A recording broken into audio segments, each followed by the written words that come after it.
Ayo, segera download Quran Tadabbur, tafsir dalam genggaman Anda.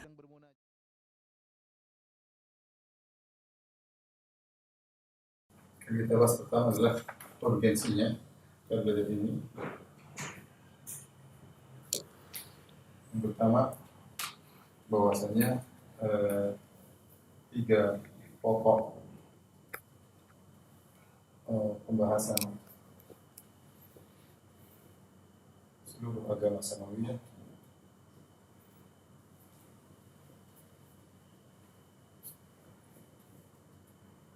di antaranya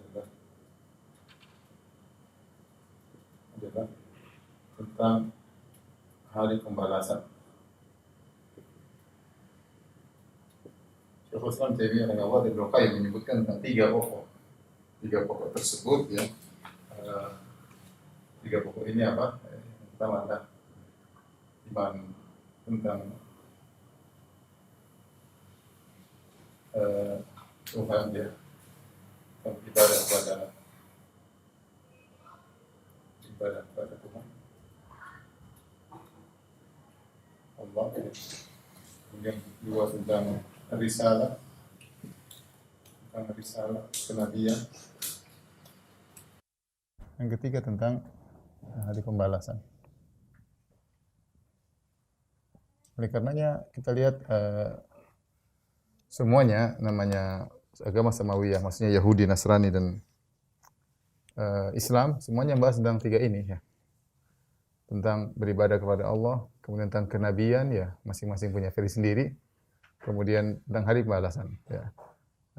Adapun seluruh nabi tentunya, ya, maksud saya bahkan agama-agama yang menyimpang pun membahas tentang hari pembalasan ya. Yang dimulai dengan hari kebangkitan.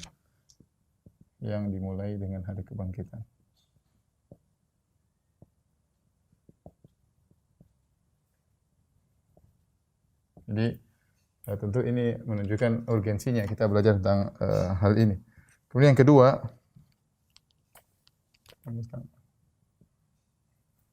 kedua, perhatian Al-Quran yang besar terhadap hal ini.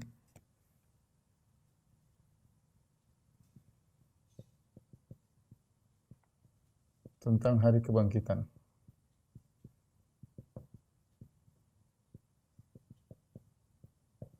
Karenanya terlalu banyak perincian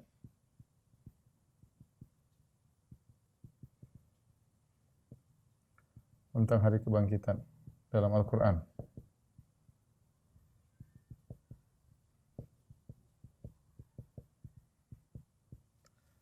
Kemudian banyak sekali dalil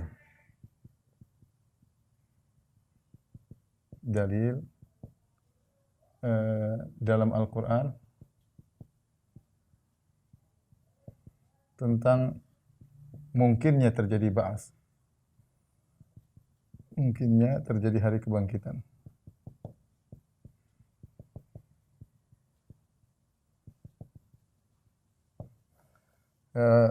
Dalil tentang hari kebangkitan, tentang dahsyatnya hari kiamat, tentang kondisi manusia ketika hari kebangkitan, ini dijelaskan Al-Quran dalam banyak sekali ayat, banyak sekali. Ini menunjukkan perhatian Al-Quran terhadap masalah ini. Kemudian yang ketiga, yang perlu kita belajar juga, urgensinya kita belajar ya.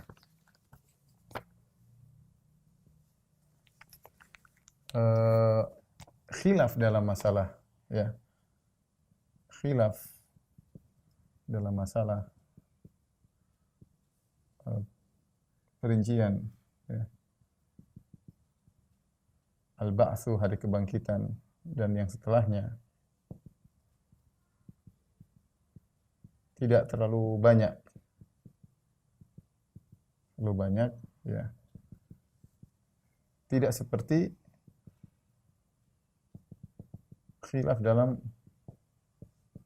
dalam tauhid asma wa sifat. Wallahu alam ya, meskipun sebagian kelompok seperti Mu'tazilah dan Asy'ariyah yang mereka mendahulukan akal daripada dalil, namun dalam masalah hari kebangkitan, hari kiamat, mereka lebih tunduk kepada dalil. Ya. Saya mau kasih poin di sini. Bahkan Asy'ariyah dan Maturidiyah dalam hal ini, hal iman kepada hari akhir, lebih tunduk kepada dalil.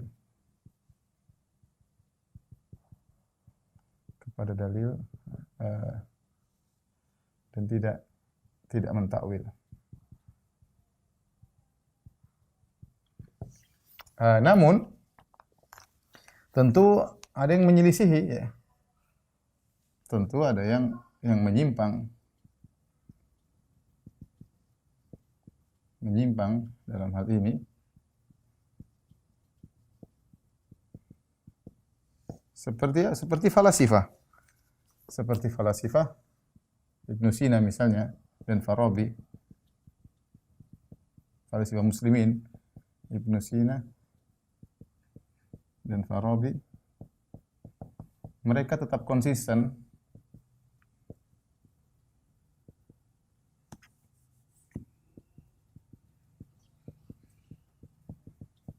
dalam mentakwil.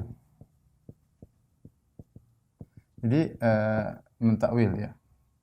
Baik mentakwil dalam asma sifat, tauhid tentang sifat-sifat Allah. Demikian juga tentang hari kebangkitan. Oleh karenanya Ibnu Sina meyakini, atau falasifah meyakini, mereka meyakini yang dibangkitkan hanyalah ruh, bukan jasad. Hanyalah ruh, bukan jasad. Nanti kita akan bahas secara detail, insyaallah, ya. Apa dalil mereka? Dalilnya sebagaimana ayat-ayat sifat, zahirnya tasbih, zahirnya syirik atau tasbih,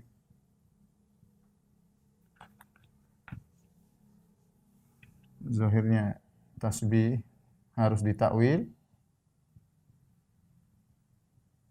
maka demikian pula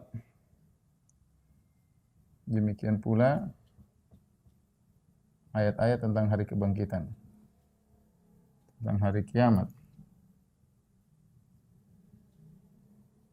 harus ditakwil.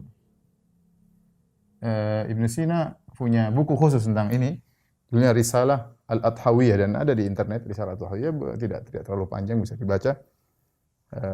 Mungkin sekitar mungkin 80 halaman sekitar gitu, ya. Dan dia mengingkari kebangkitan dengan jasad. Oleh karenanya Ibnu Sina dikafirkan oleh Ghazali di antara gara-gara masalah ini. Tapi dia konsisten dengan takwil. Berbeda dengan Asy'ariyah Maturidiyah dalam hal hari-hari tentang iman kepada hari akhirat, mereka tidak banyak mentakwil atau hampir-hampir tidak mentakwil, ya. Kecuali Mu'tazilah, nanti masalah tertentu Mu'tazilah lebih banyak menyimpang karena menggunakan akal masih lebih daripada Asy'ariyah dan Maturidiyah dalam hal ini, ya. Ini tentunya kita harus mengetahui bagaimana akidah Ahlussunnah yang benar tentang masalah al-ba'tsu, ya. Baik. Tolong dihapus. Difokusin dulu biar difoto sama kawan-kawan.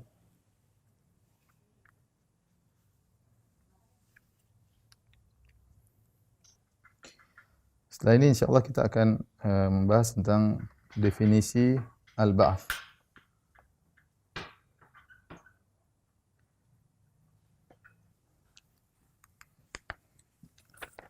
Definisi ba'ats. Al-ba'ts. Hari kebangkitan.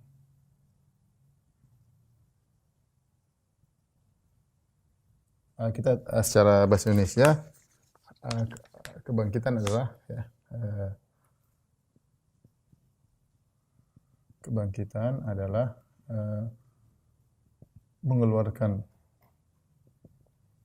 manusia dari kuburan mereka dengan jasad dan ruh-ruh mereka untuk diadili dan diberi balasan. Ini secara sederhana. Jadi mengeluarkan manusia dari kuburan mereka dengan jasad dan ruh mereka. Sudah kita jelaskan kemarin bahwasanya hari kebangkitan ruh dikembalikan ke jasad kemudian dibangkitkan ya. Baik. Ada pembahasan para ulama tentang masalah ruh-ruh. Jadi proses kebangkitan adalah ruh dikembalikan kepada jasad, jasad disiapkan oleh Allah Subhanahu wa taala. Setelah jasad siap diberikan ruh kemudian dibangkitkan. Sehingga yang dibangkit adalah ruh dan jasad dan dua-duanya merasakan nikmat ataupun azab ya. Namun timbul pertanyaan. Ini masalah sederhana tapi dibahas juga oleh para ulama. Di mana ruh? Di mana mustaqar ruh ya? Mustaqarrul arwah. Tempatnya ruh sebelum hari kiamat. Ini dibahas secara singkat oleh Abul Iz Al-Hanafi dalam Syarah Aqidah Tahawiyah ya. Di jilid kedua dibahas tentang masalah ini. Ya, secara umum mungkin kita sebutin ya tentang hal tersebut ya. Jadi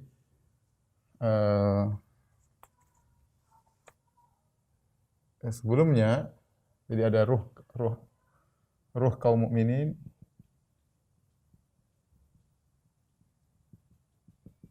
kemudian ruh-ruh kaum kafir. Sebelum ini semua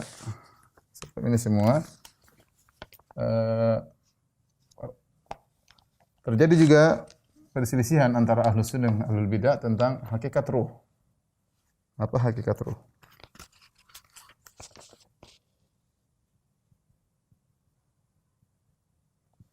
Secara umum ada 3 pendapat ya. Bahwasanya ruh itu qadim, kata sebagian orang mengatakan ruh qadimah. Arwah qadimah itu ruh azali. Dan ini tentu pendapat yang tidak benar. Ibn Abdul Hanafi juga menyebutkan bahwasanya adalah pendapat yang menyimpang karena Al-Marwazi dan juga yang lainnya telah ijma ulama bahwasanya ruh adalah makhluk. Ini tidak benar, ya, karena ruh adalah makhluk. Makhluk berarti tidak azali. Allah berkata, Allahu khaliqu kulli syai' wa huwa ala kulli syai'. Allah menciptakan segala sesuatu dan termasuk sesuatu adalah ruh. Allahu khaliqu kulli syai'. Allahu khaliqu kulli syai'. Allah menciptakan segala sesuatu. Di antara sesuatu tersebut adalah ruh ya. Kemudian pendapat yang kedua yang tidak benar juga bahwasanya ruh tafna. Bahwasanya ruh akan sirna. Ya. Sehingga akan sirna ya. Ini juga tidak benar. Dan pendapat Ahlus Sunnah, makanya sebagian orang berpendapat ruh akan sirna. Nanti akan kita bahas bahwasanya mereka berpendapat yang dibangkitkan cuma jasad doang tanpa ruh ya. Mereka mengatakan ruh akan sirna. Ahlus Sunnah bahwasanya ruh tidak sirna ya. Setelah keluar dari jasad, setelah berpisah dari jasad. Setelah berpisah dari jasad dia tidak sirna, tetapi dia menunggu hari kiamat. Menunggu hari kiamat. Nah, pertanyaan, di manakah dia?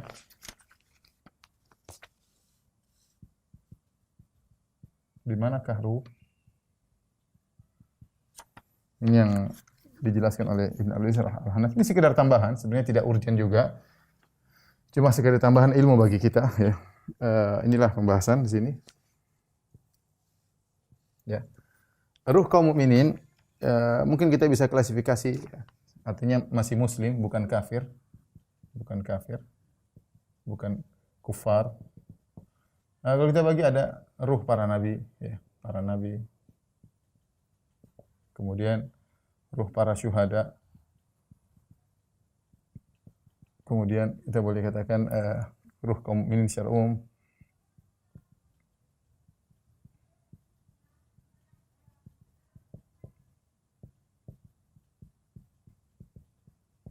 Kemudian mungkin kita bisa para pelaku maksiat.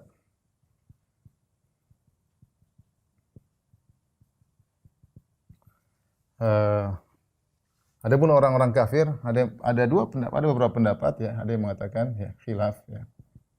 Ada yang mengatakan ruhnya di neraka, di neraka. Ada yang mengatakan di sijin ya, di bagian bumi yang paling dalam, yang panas, yang sempit ya, dan seterusnya ya. Adapun ruh para nabi wal alam bisawab ya, tentunya di surga. Di surga ya. Di sisi Allah ya.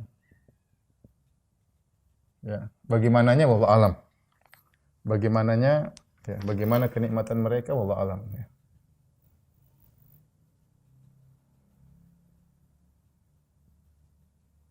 Mereka rasakan. Wallahu alam.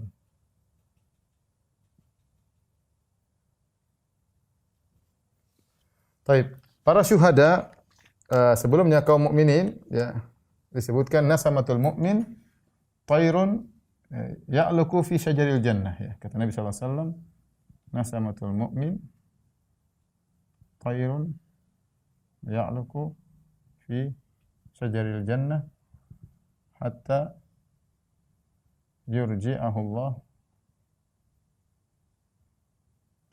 Allah atau yurji'uhu Allah ya ila jasadihi yaumal qiyamah. Kata Nabi sallallahu alaihi wasallam, ruhnya kaum mukminin adalah thair. Di sini disebut thair. Thair maksudnya burung. Burung yang dia bergantung di pohon-pohon surga sampai jadi jasadnya di alam barzah atau alam dunia ya, alam barzah. Adapun ruh orang beriman dia berterbangan di surga ya. Dan bergantung di pohon-pohon surga sampai Allah Subhanahu wa taala mengembalikan kepada jasadnya pada hari kiamat kelak. Para syuhada lafalnya arwah ja'alallahu arwahahum ya. Jadi arwahahum fi ajwaf tayr khudr. Ya. Taridu min anharil jannah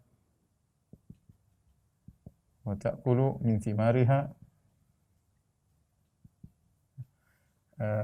Kemudian kata Nabi sallallahu alaihi wasallam, ruh-ruhnya para syuhada fi ajwaf thair.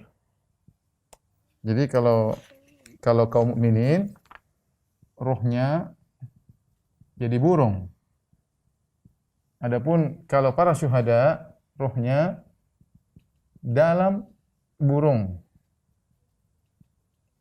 Apa bedanya antara ruh sama dengan burung, ruh dalam burung ya? Jadi Ibnu Abi Zaid Al-Hanafi rahimahullah menjelaskan bahwasanya ini lebih spesifik para syuhada ya, karena mereka telah mengorbankan raga mereka tatkala di dunia, maka di surga mereka diberi kenikmatan dengan dimasukkannya ruh mereka dalam jasad yang cocok buat mereka sebelum jasad mereka dibangkit pada hari kiamat kelak. Jadi kondisinya lebih sempurna daripada ini. Karena ini sekedar ruh. Ya, ruh, tapi ini ruh ada jasadnya, jasad yang Allah bikin khusus untuk mereka. Untuk menikmati kenikmatan sekedar ruh kurang daripada menikmati kenikmatan ruh dengan jasad, tapi jasadnya spesial dalam bentuk burung-burung yang hijau ya. Ini para syuhada, para anbiya kita enggak tahu ya. Tapi maksud saya para ulama menjelaskan bahwasanya ruh syuhada lebih afdal daripada ruh kaum mukminin yang tidak yang tanpa ruh di surga. Ya. Kemudian datang dalam hadis sebagian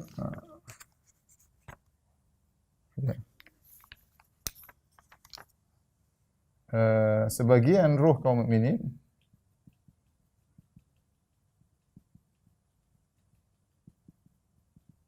ditahan di pintu surga. Ya. Misalnya karena hutang.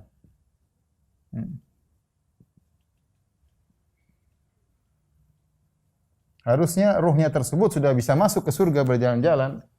Ya seperti Nabi ketika ada seorang bertanya, Rasul, kalau saya mati syahid saya masuk surga? Kata, apakah semuanya sedikit saya masuk surga? Kata Nabi, ya. Kemudian tiba-tiba kata Nabi, kecuali hutang. Hutang buat kau tertahan tidak masuk surga. Baru saja Jibril menyampaikan kepada saya, ya. Jadi bisa jadi ruh seorang harusnya dia di alam barzakh, ruhnya sudah diberi izin oleh Allah untuk masuk ke surga, merasakan kenikmatan khusus, ya. Tetapi gara-gara dia punya hutang, dia tidak bisa, ya, tertahan di pintu surga, ya. Kemudian sebagian kaum mukminin ada yang mengatakan ruhnya dalam alam barzakh, ya. Intinya banyak pendapat, ya. Pelaku maksiat bagaimana, ya? Pelaku maksiat dalam, kita tahu, kita sudah bahas tentang azab kubur, bahwasanya di antara mereka ada yang diazab di dalam alam barzakh. Tapi ini saya yang menyampaikan bahwasanya apapun pendapat tentang ruh pada hari kiamat kelak, ruh tersebut akan dimasukkan ke dalam jasad, baru kemudian dibangkitkan untuk diadili dan diberi balasan. Ya, ini.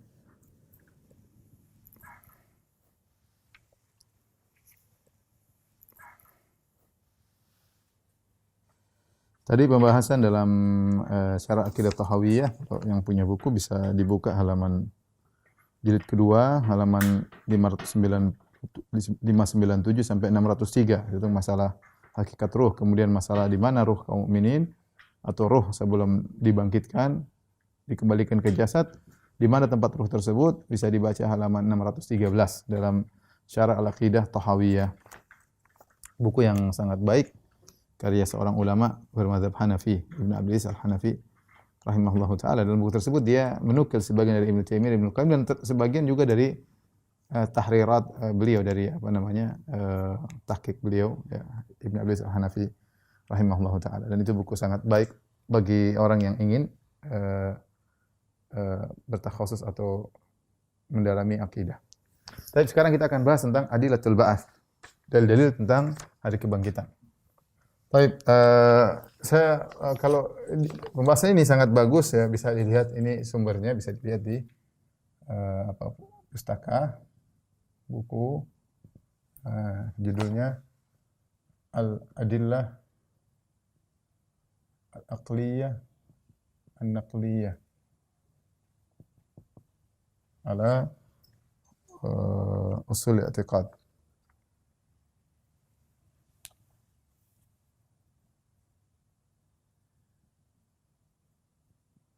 Karya Dr. Saud Al-Arifi, dosen di Ummul Qura, ya. Baik, ini sebagai teman yang ingin mendalami bisa membaca buku ini, ya.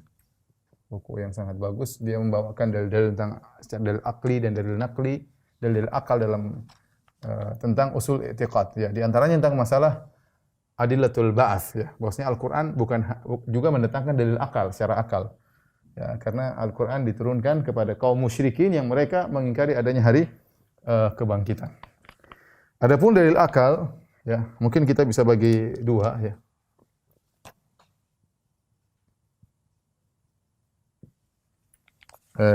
Sebagaimana disebutkan oleh beliau, disebut dengan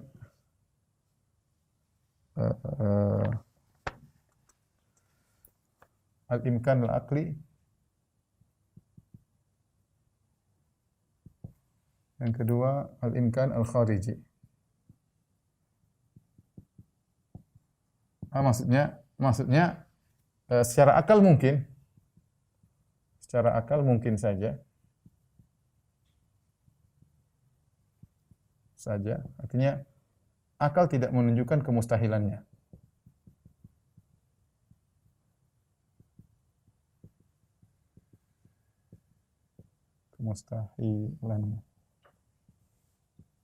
Bedanya dengan al-imkan al-khariji, yaitu bahwasanya akal menunjukkan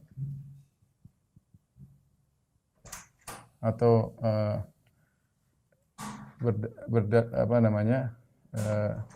mungkinnya terjadi sesuatu dengan berdalil terjadinya yang semisalnya atau yang lebih hebat darinya,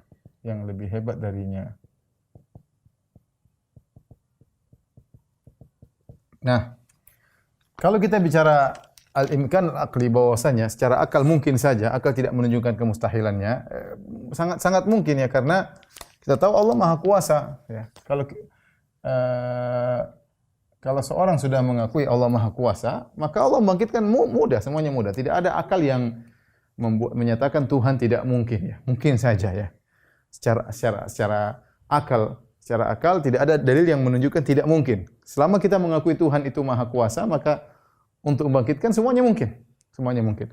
Tetapi Al-Qur'an tidak cukup dengan ini saja ya. Al-Qur'an tidak mencukupkan dengan ini.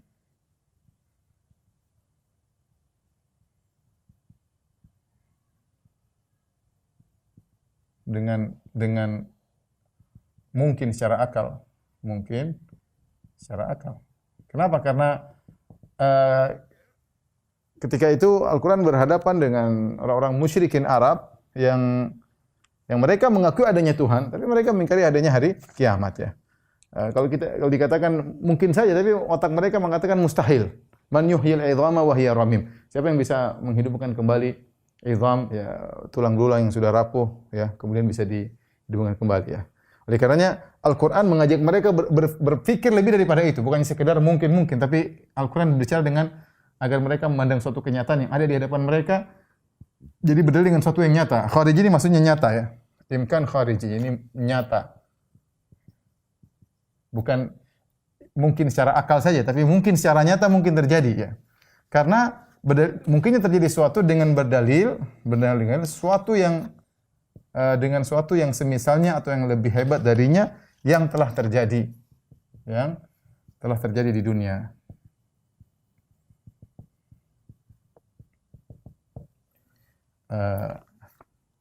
Nah ini maksudnya bagaimana? Maksudnya misalnya saya kasih contoh bahwasanya mungkin terjadi bagaimana Allah Subhanahu dalam Al-Qur'an banyak mengatakan Allah menurunkan hujan, bumi yang sudah mati ya, kemudian dari bumi yang sudah mati turun hujan maka tumbuh kembali pohon-pohon dan yang lainnya. Kata Allah, kadzalikal khuruj.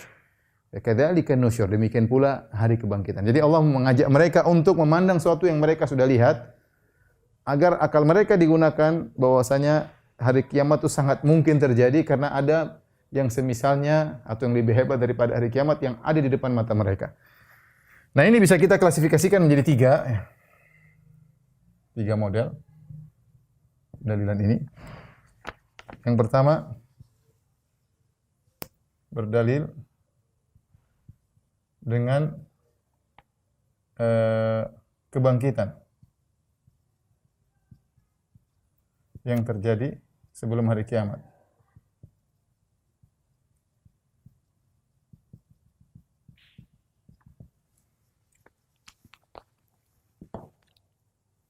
Jadi sebelum hari kiamat. Kemudian yang kedua, berdalil dengan yang semisal hari kebangkitan. Tentu yang sudah terjadi di dunia juga. Yang ketiga, berdalil dengan perkara-perkara yang lebih dahsyat dari kebangkitan yang telah terjadi di dunia. Kita akan perinci.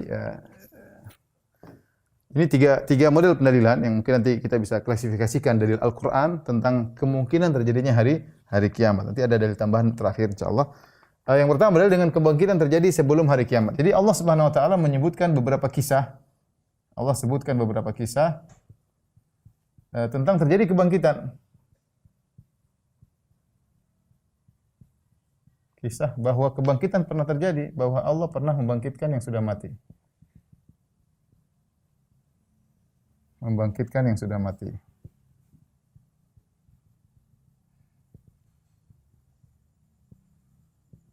Contoh ya. Seperti firman Allah Subhanahu wa taala, "Au kalladzi marra 'ala qaryatin." Dalam marra 'ala qaryatin wa hiya khawiyatun 'ala urushiha. Ini kisah atau seperti orang yang melewati suatu negeri. Wa hiya khawiyatun 'ala urushiha, yang negeri tersebut sudah hancur. Kemudian dia berkata, "Qala anna yuhyi hadhihi Allahu ba'da mauti." Bagaimana Allah menghidupkan kembali negeri yang sudah hancur begini? Kata Allah, "Fa amatahu Allahu mi'ata 'amin tsumma ba'atsa." Fa amatahu Allahu mi'ata 'amin tsumma ba'atsa. Kemudian Allah matikan dia selama 100 tahun, setelah Allah bangkitkan dia. Allah ingin jelas sama dia bahwasanya kau pernah mati 100 tahun, kemudian aku hidupkan kembali. Jadi terjadi kebangkitan. Para ulama banyak mengatakan yang dimaksud orang ini adalah Uzair. Jadi dimaksud adalah Uzair. Uzair yang makanya dibangkit, kemudian dia lihat bagaimana perubahan-perubahan, lihat bagaimana himarnya yang sudah hancur, Allah kembalikan. Tulang-tulangnya kemudian dikembalikan, kemudian dia pulang ke kampungnya. Orang tidak ada yang kenal, mungkin dia ketemu cucunya, ya. Tapi dia pernah dibangkitkan, dia sudah mati dibangkitkan. Sebagai bukti, Allah pernah membangkitkan yang sudah mati di dunia. Ya. Ini dalam Al-Quran. Contoh lagi, misalnya tentang Bani Israil juga kata Allah Subhanahu Wa Taala, "Alam tara ilal ladzina kharaju min diyarihim wa hum ulufun hadaral maut, faqala lahum Allahu mutu thumma ahyahum." Mutu thumma ahyahum. Kata Allah Subhanahu wa taala, tidakkah kau lihat tentang orang-orang yang mereka keluar dari negeri mereka, wa hum ulufun, dan mereka jumlahnya ribuan. Disebutkan oleh para tafsir mereka takut dengan taun, takut penyakit taun, penyakit menular. Harusnya mereka bertahan negeri mereka pada keluar. Kata Allah, mutu, matilah kalian. Mereka mati, mereka sudah kabur dari tempat taun, ternyata mereka mati juga, ya. Thumma ahyahum. Kemudian Allah hidupkan mereka. Ini juga pernah Allah menghidupkan yang sudah meninggal dunia. Kemudian juga misalnya ini kebanyakan dalam kisah Bani Israil, ya.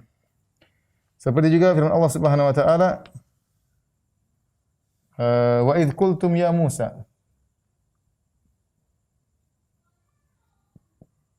ya Musa lan nu'mina laka hatta narallaha jahra.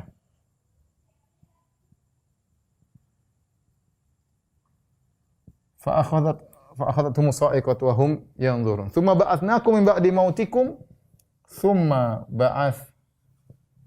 ba'atsnakum min ba'di mautikum. Dalam surat Al-Baqarah juga, tatkala kalian berkata, wahai Bani Israil, wahai Musa, kami tidak akan beriman kepada Allah sampai kami lihat langsung. Lan nu'mina laka hatta narallaha jahra. Kami ingin lihat Allah langsung. Fa akhadhatkumus sa'iqatu wa antum tanzurun. Maka Allah pun membunuh mereka langsung ketika itu, dan kalian melihat bagaimana mereka dimatikan oleh Allah Subhanahu wa taala. Setelah itu, tsumma ba'atsnakum ba'di mautikum. Allah bangkitkan kalian setelah matinya kalian. Jadi pernah terjadi, ya. Demikian juga firman Allah Subhanahu wa taala, wa idz qataltum nafsan fadara'tum fiha wallahu mukhrijum ma kuntum taktumun faqulna idribuhu bi ba'dihha. Faqulna idribuhu bi ba'dihha kadzalika yuhyillahu al-mauta wa yuriikum ayatihi la'allakum ta'qilun. Kisah tentang ada seorang dibunuh, kemudian kata Allah, wa idz qataltum nafsan fadara'tum fiha. Kisah Bani Israil ketika mereka bunuh seorang, akhirnya mereka saling tuduh-tuduhan, dia yang bunuh, ini yang bunuh, ini yang bunuh. Akhirnya Nabi Musa menyuruh mereka cari sapi, yang kisah dalam surat Al-Baqarah, cari sapi yang begini. Kata mereka, sapinya harus bagaimana? Terus sampai mereka susah. Akhirnya mereka dapat sapi, hampir-hampir mereka tidak dapat sapi tersebut. Sapi tersebut dijual sangat mahal. Tadinya mereka tanya, sapinya warnanya gimana? Terus sifatnya bagaimana? Akhirnya sapi tersebut disembelih, diambil sebagian dari badannya sapi tersebut. Kata Allah, faqulna idribuhu bi ba'dihha. Pukullah mayat tersebut dengan anggota sapi tadi. Dipukulkan, hidup lagi orang tersebut. Ditanya, man qatalaka? Siapa yang bunuh engkau? Si fulan. Kemudian mati lagi. Kemudian mati lagi. Kata Allah, kadzalika yuhyillahul mauta wa yuriikum ayati la'allakum ta'qilun. Demikian Allah menghidupkan yang yang mati agar kalian kalian tahu ya. Kemudian juga di antaranya yang mirip dengan ini misalnya kisah Ashabul Kahfi. Dia tidak mati tidak mati total tapi tidur selama 300 tahun. Ini tidak dalil secara pas tetapi mirip. Makanya Ashabul Kahfi setelah tidur 300 tahun atau 309 tahun menurut Hijriah 39 tahun ya, kemudian Allah bangkitkan mereka. Kemudian mereka melihat dunia sudah berubah 3 kurun ya, 300 tahun ya. Orang-orang akhirnya tahu, akhirnya mereka meninggal lagi ya. Tapi intinya mereka sempat tidur 300 tahun kemudian bangkitkan lagi ya. Ini menunjukkan Allah mampu. Ya, makanya kata Allah mengatakan wa kadzalika atharna alaihim liya'lamu anna wa'dallahi haqq wa anna as-sa'ata la raiba fiha. Demikianlah Allah menjadikan negeri tersebut mendapati mereka agar mereka tahu bahwasanya janji Allah itu benar dan hari kiamat akan tiba, akan datang ya. Ya, karena mereka berselisih ada hari kiamat enggak? Maka Allah bikin contoh nyata tentang kisah Ashabul Kahfi. Ini contoh Allah berdalil dengan ini semua ya, bahwasanya pernah ada yang mati kemudian Allah hidupkan lagi. Kalau bagi orang Yahudi ini semua dalil yang jelas bahwasanya akan ada hari kebangkitan. Tapi bagi orang musyrikin mungkin mereka pernah dengar cerita sebagian daripada cerita ini sehingga dijadikan dalil agar mereka percaya bahwasanya ada hari kebangkitan. Allah pernah membangkitkan sebelum tiba hari kiamat. Tapi yang kedua berdalil tentang yang semisal hari kebangkitan. Dalam hal ini adalah tentang hidupnya kembali bumi yang telah mati. Bumi yang telah mati atau tanah yang telah mati. Ini banyak dalam Al-Qur'an ya. Kata Allah Subhanahu wa taala misalnya dalam wa huwa alladhi yursilur riyaha busyran baina yaday rahmatih hatta idza aqallat sahaban thiqalan suqnahu li baladin mayyit fa anzalna bihil maa'a fa akhrajna bihi min kulli thamarat kadzalika nukhrijul mauta la'allakum tadhakkarun. Kata Allah Subhanahu wa taala kadzalika nukhrijul mauta la'allakum tadhakkarun. Jadi dalam surat Allah mengatakan huwa alladzi yursilur riyah, dialah Allah yang telah mengirimkan angin busyran baina yaday rahmati sebagai muqaddimah memberi kabar gembira akan turun hujan. Hatta idza aqallat sahaban thiqalan, tatkala angin tersebut sudah membawa angin awan yang berat ya, kemudian Allah turunkan hujan. Fa akhrajna bihi min kulli thamarat, dengan hujan tersebut kata Allah kami keluarkan tumbuhan-tumbuhan. Kadzalika nukhrijul mauta, kata Allah demikianlah kami keluarkan orang-orang mati dari kuburan mereka. Dan sudah pernah kita singgung, akan kita singgung lagi bagaimana mayat ketika tersisa dari ajabuz dzanab, sekitar tulang ekor, kemudian Allah turunkan air hujan kemani rijal seperti air mani laki-laki, kemudian fayam butun, mereka tumbuh seperti sayur-sayuran yang tumbuh. Ya. Jadi ini memang dalil yang sederhana, tapi Allah mengajak mereka berpikir. Demikianlah cara kami membangkitkan mudah. Demikianlah cara kami membangkitkan. Ya. Seperti juga Allah berfirman, Innalladzi ahyaha la muhyil mauta. Ya. Innalladzi ahyaha la muhyil mauta. Yang menghidupkan bumi itu yang akan menghidupkan yang sudah mati. Kata wa kadzalika tukhrajun. Dalam banyak ayat seperti itu. Demikianlah kalian akan dikeluarkan dari atas muka bumi. Allah berdalil dengan yang semisal dengan hari kebangkitan. Ya, semisal itu dari suatu yang sudah mati, tumbuhan tanah yang tandus, tumbuhan yang tidak ada sudah tidak hidup, tahu-tahu kena hujan tumbuh kembali. Tapi ini dari sisi pendalilan. Sisi pendalilan yang ketiga, berdalil dengan perkara-perkara yang lebih dahsyat dari kebangkitan yang telah terjadi di dunia. Seperti apa? Atau yang semisal tentang hidupnya kembali. Ini satu. Yang kedua, berdalil dengan penciptaan semula.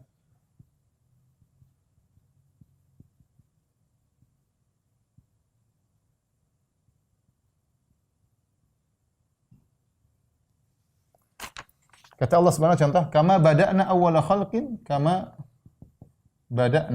awwala khalqin nu'iduh. Sebagaimana kami mulai penciptaan, kami ulangi saja, gampang. Ya, maksudnya kalau Allah bisa menciptakan dari tidak ada menjadi ada, membangkitkan harusnya lebih mudah. Kalau bagi kita lebih mudah, tapi bagi Allah sama saja. Ya. Makanya Allah berdalil dengan kalian itu kan sudah pernah diciptakan oleh Allah. Kalian ngaku. Ya sudah, membangkitkan ya mudah aja bagi Allah. Kalian sudah mengakui bisa diciptakan yang untuk anggap saja kebangkitan penciptaan kedua kali. Apa susahnya? Anggap saja kebangkitan penciptaan yang kedua kali. Apa susahnya? Kalau penciptaan pertama Allah mampu, apa susahnya penciptaan yang kedua ya. Makanya mereka sering lupa akan hal ini. Kata Allah Subhanahu wa taala apa namanya? Wa nasiya khalqahu ya qala man yuhyil 'idhama wa hiya ramim ya. Wa daraba lana mathalan wa nasiya khalqahu. Dalam surat Yasin. Wa daraba lana mathalan wa nasiya khalqahu. Qala man yuhyil 'idhama wa hiya ramim.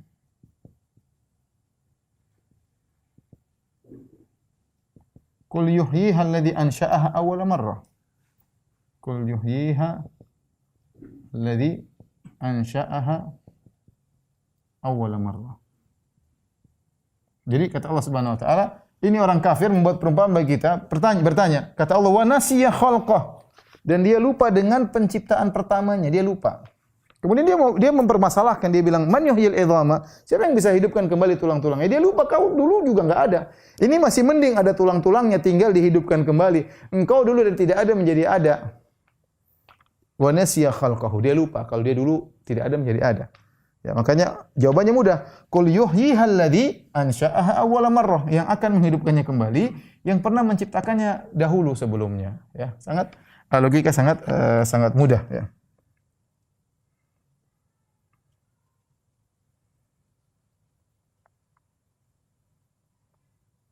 Demikian juga firman Allah Subhanahu wa taala ya, wa huwa alladhi yabda'ul khalqa thumma yu'iduhu wa huwa ahwanu alayhi.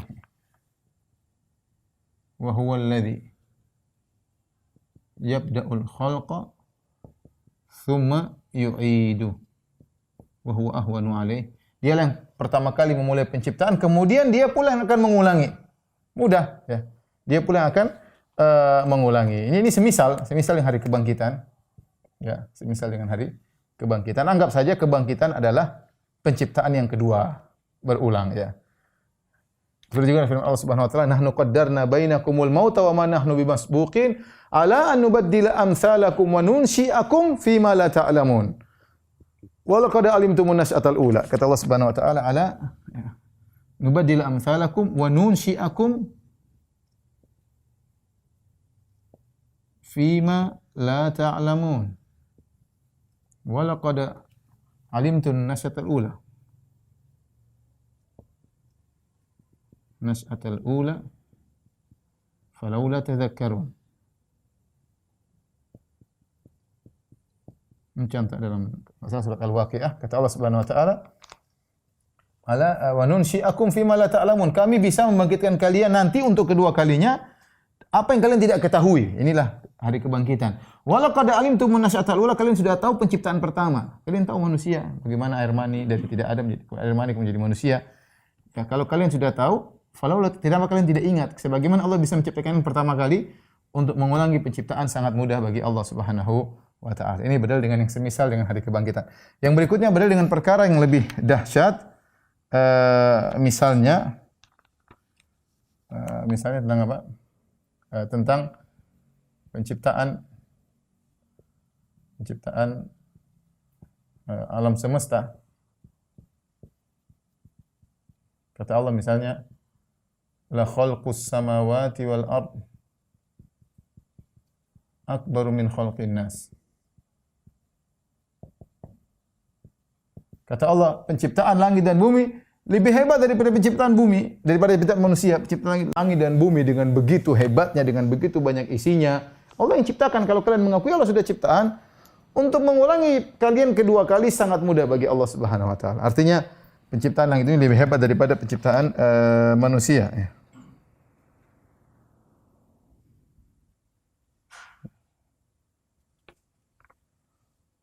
Demikian juga firman Allah Subhanahu wa taala, "Awalaysa alladhi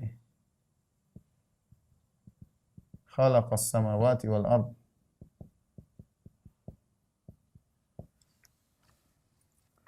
biqadirin ala an yuhyiyal mauta. Bukankah yang menciptakan langit dan bumi mampu untuk menghidupkan lagi yang mati? Gampang, kalau Allah bisa menciptakan langit dan bumi, maka Allah akan menghidupkan yang mati juga mudah bagi Allah Subhanahu wa taala ya. Ya.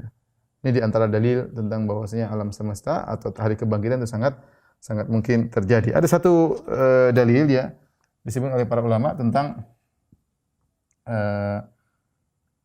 Allah bagaimana dalam surat Yasin Allah mengatakan Allah mengeluarkan alladzi ja'alakum minasyajaril akhdar nara ya.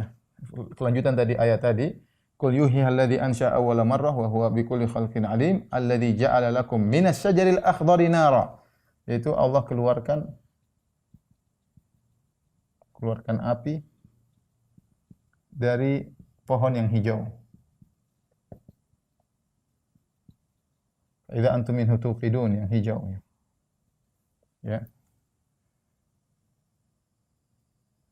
Alladzi ja'alakum minasyajaril akhdari nara. Baik. Sisi pendalilannya ini perlu mikir sedikit. Intinya bahwasanya dia mengatakan orang tersebut ma yuhyil idhama wa hiya ramim dalam surat Yasin. Siapa yang bisa menghidupkan tulang-tulang yang sudah hancur dan sudah dingin dan tidak ada panas sama sekali. Dingin ya. Dan tidak ada kering, dingin dan kering. Tulang itu dingin dan kering. Logikanya tulang itu dingin dan kering. Dan kehidupan butuh dengan suatu yang basah dan hangat. Kita tubuh manusia ada suatu yang basah, ada daging yang basah, kemudian ada hangat, ya. Ada yang hangat. Logika dia bagaimana Allah bisa mengeluarkan suatu yang hangat dan ada cairannya dari tulang yang sudah kering dan dingin. Saya ulangi, ini logikanya orang kafir ini. Logika kafir. Tulang bisa berubah menjadi jasad hidup. Nah, tulang ini memiliki sifat dua, yaitu dingin, kering. Bagaimana bisa berubah menjadi jasad yang hangat atau panas? Dan basah. Logikanya bagaimana mungkin terjadi demikian? Maka Allah bantah, mungkin, kata Allah mungkin. Ini mungkin sekali. Lihatlah kayu jadi api. Kayu tersebut bukan cuma dingin kering ya, bahkan dia basah, kemudian dingin, bisa menjadi api yang panas dan kering.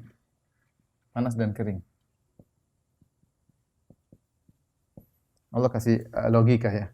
Ini dua hal yang bertentangan, basah, dingin, panas jadi kering. Ini kan kayu hijau. Ya. Sekarang mengambil kayu kemudian digosokkan dengan sedikit angin, akhirnya tadinya basah, dingin menjadi panas dan kering dan itu mungkin ya. Sebenarnya mengatakan menggabungkan antara hangat dan basah masih lebih mudah daripada menggabungkan panas dan kering. Ya, menggabungkan antara hangat dan basah. Jadi kalau kayu hijau bisa menjadi api itu mungkin, maka ini pun tulang menjadi jasad hidup juga mungkin. Ini dalil tambahan. Meskipun ini tidak begitu langsung menohok pada, tapi ini dalil tambahan, tidak apa. Tapi berkaitan dengan jaza, bahwa harus ada pembalasan. Secara akal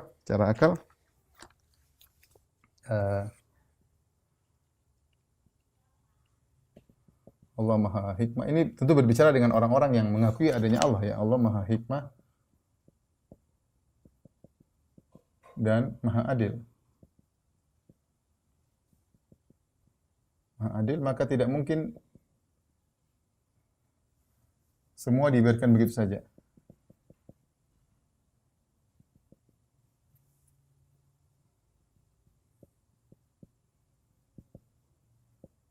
Enggak mungkin apa namanya ada orang zalim, bunuh sana, bunuh sini, ngerampok harta sana, ngerampok sini, perkosa sana, perkosa sini.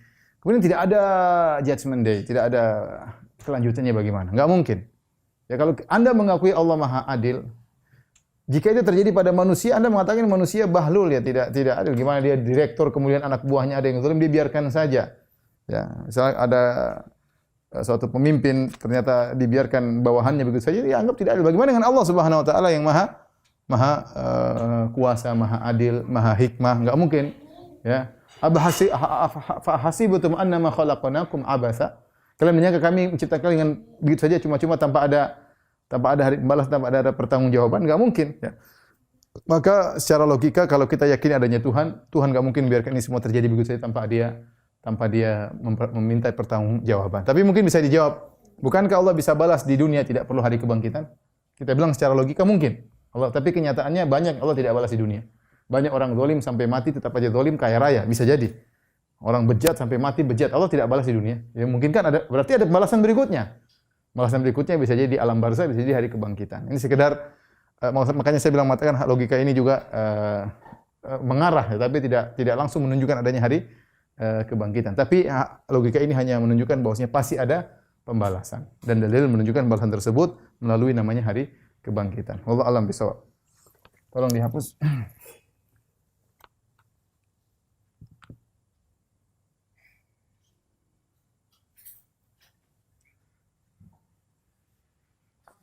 Sudah jam berapa? Oh.